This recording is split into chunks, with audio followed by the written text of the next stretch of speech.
Sebelum kita masuk ke materinya, izinkanlah saya untuk memperkenalkan kelompok saya. Yang pertama dengan saya sendiri atas nama Zarima dengan NIM 21120039. Yang kedua Maria Rosalinda Melani Mukin dengan NIM 21120029. Yang ketiga Maya Angelin dengan NIM 21120030.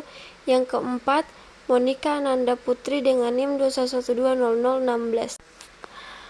Baik, topik hari ini akan kita bawa tentang tulang aksial. Tulang aksial adalah rangka yang terletak di bagian tengah tubuh, di mana meliputi tulang tengkorak, tulang dada, tulang rusuk atau iga, dan tulang belakang. Tulang aksial yang pertama adalah tengkorak. Tulang tengkorak terdiri atas 28 buah. Tulang ini mempunyai fungsi yang amat penting, yaitu melindungi otak, mata, dan telinga bagian dalam.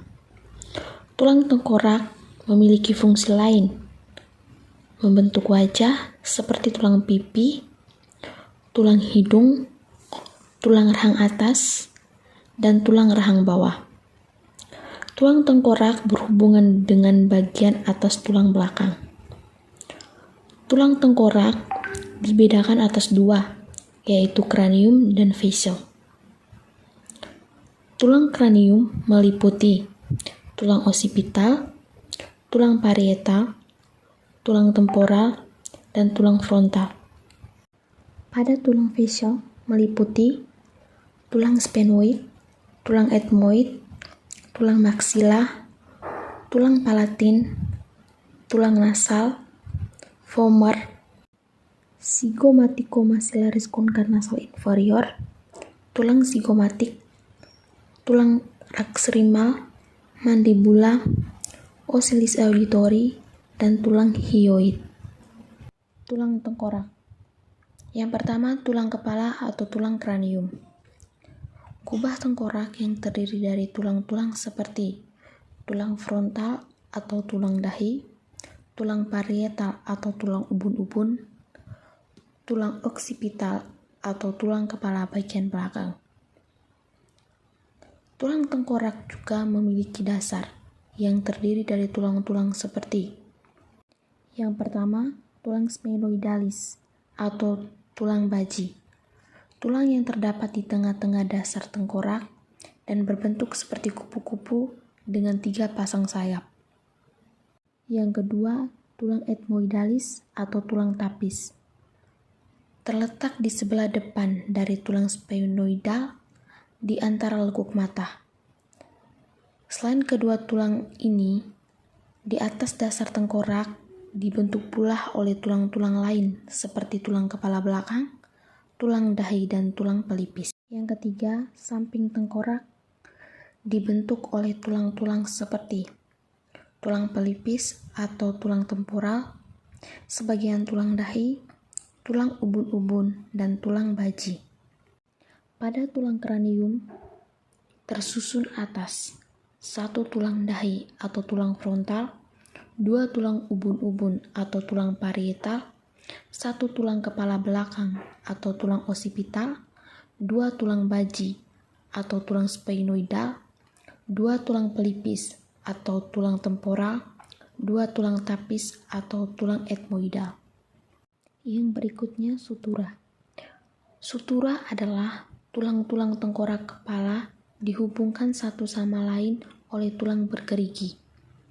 Sutura-sutura tersebut adalah sutura koronalis yang menghubungkan antara tulang frontal dan tulang parietal.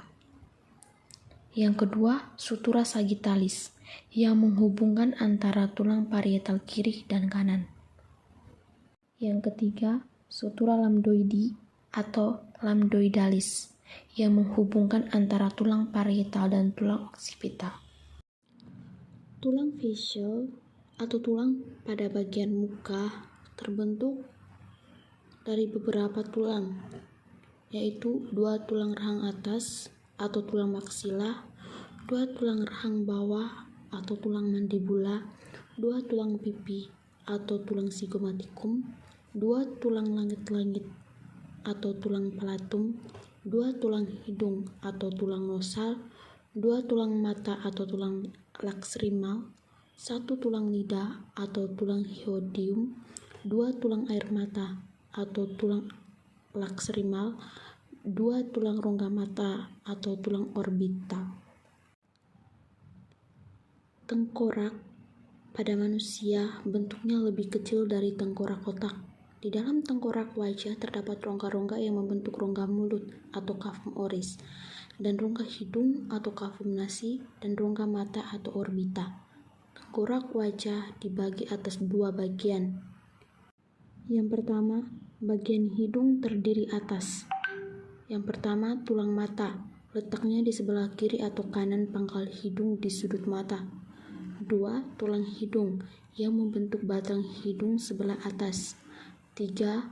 Tulang karang hidung, letaknya di dalam rongga hidung dan bentuknya berlipat-lipat. Septum nasi atau sekat rongga hidung adalah sambungan dari tulang tapis yang tegak. Yang berikutnya adalah tulang wajah atau facial. Pada tulang wajah atau facial terdapat otot-otot. Yang pertama adalah otot wajah, terbagi atas. Yang pertama, otot mata atau musculus rectus oculi, dan otot bola mata sebanyak 4 buah.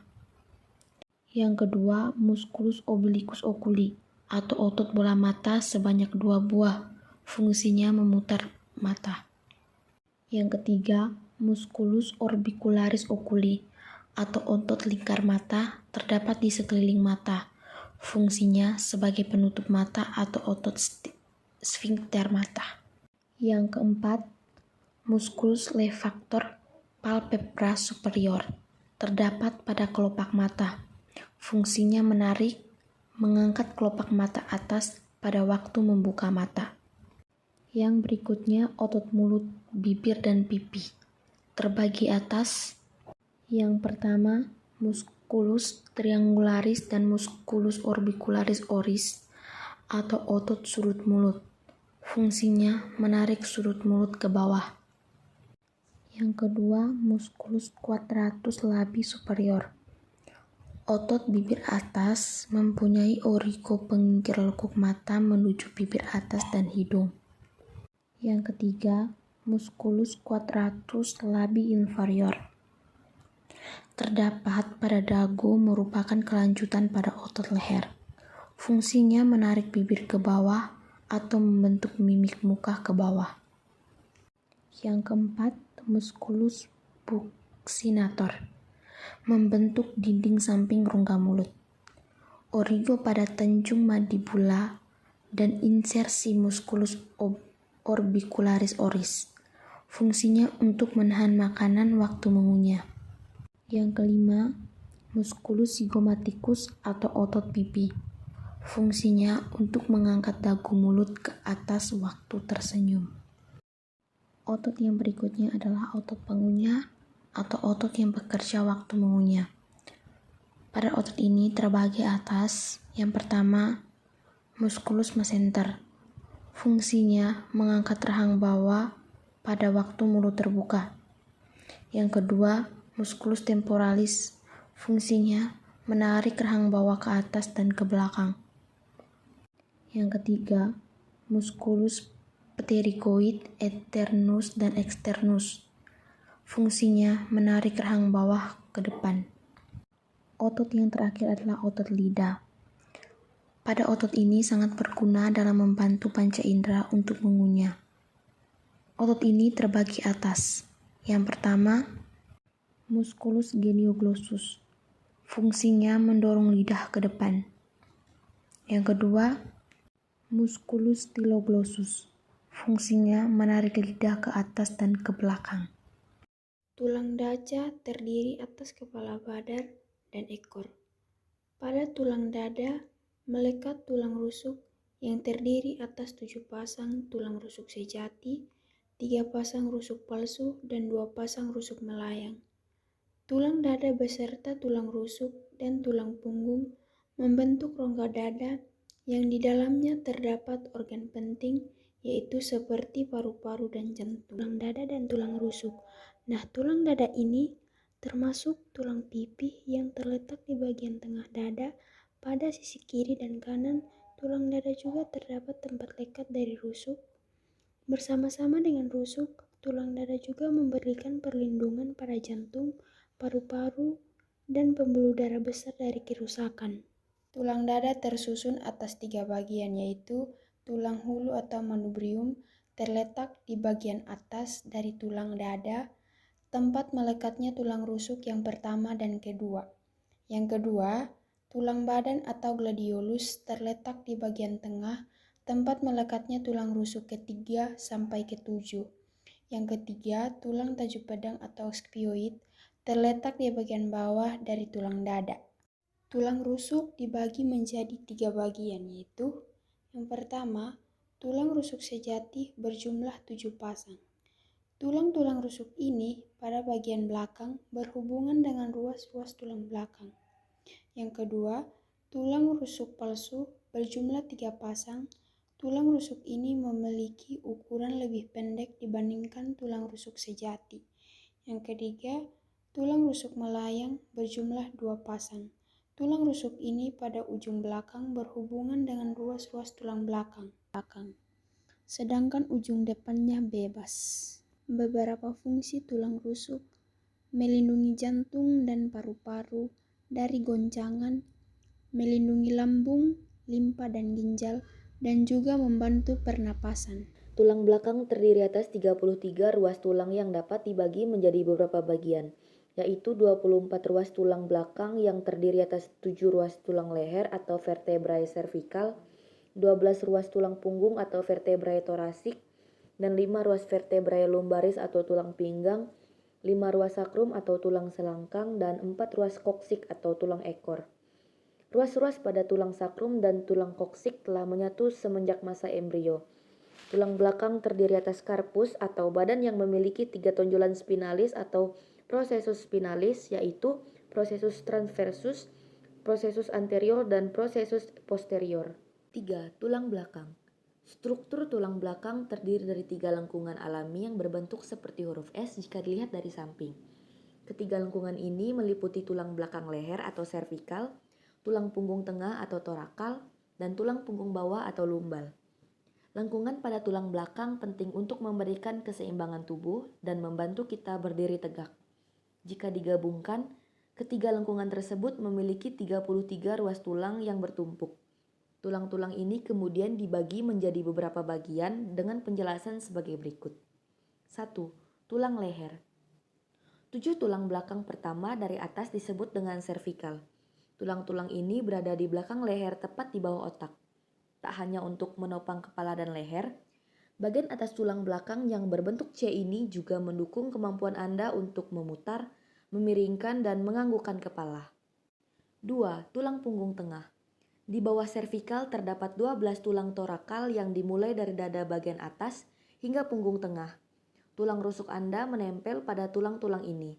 Struktur tulang punggung tengah normalnya sedikit menekuk untuk membentuk seperti huruf C terbalik. 3. Tulang punggung bawah. Selanjutnya di bawah tulang punggung bawah atau torakal ada 5 tulang yang menyusun struktur tulang belakang bagian bawah. Tulang-tulang ini menekuk ke dalam sehingga terlihat seperti membentuk huruf C. Tulang belakang atau lumbal menopang bagian atas tulang belakang dan terhubung ke panggul. Tulang-tulang ini menanggung sebagian besar berat badan serta tekanan saat Anda mengangkat atau membawa barang. Oleh karena itu, banyak masalah tulang belakang terjadi di bagian tulang belakang bawah. 4. Sakrum. Sakrum terdiri dari 5 tulang belakang yang menyatu menyerupai segitiga. Tulang ini terhubung ke pinggul dan membentuk cincin yang disebut dengan panggul. 5. Tulang ekor. Di bawah sakrum ada tulang ekor yang merupakan pangkal tulang belakang. Tulang ekor terdiri dari 4 tulang belakang yang menyatu membentuk tulang kecil. Tulang ini berperan dalam menahan beban dan menjadi pusat gravitasi yang baik. Jadi, saat Anda mengambil ransel yang berat, tulang belakang lumbal, sakrum, dan tulang ekor membantu memberi Anda kekuatan untuk mengangkatnya. Saat Anda menari, melompat, dan berjalan, bagian-bagian tulang ini juga membantu Anda agar tetap seimbang.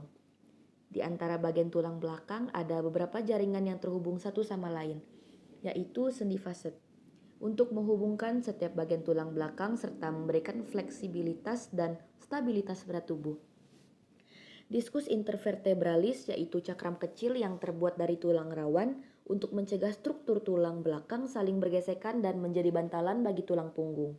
Bukaan tempat keluarnya cabang jaringan syaraf untuk menyampaikan pesan antara otak dan otot. Jaringan lunak yang terdiri dari ligamen untuk menahan setiap bagian tulang belakang, otot untuk mendukung punggung dan membantu tubuh bergerak, dan tendon untuk menghubungkan otot dengan gerakan tulang.